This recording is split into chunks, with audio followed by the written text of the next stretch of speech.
Okay guys, in this playlist we are going to create this awesome uh, news website with React.js.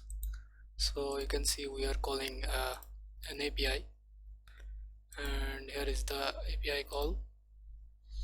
So I haven't implemented a key prop, so that's why it's showing.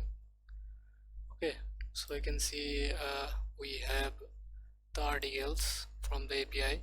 Okay, we have 100 100 100 article is requested, and just 6 of them are showing in here.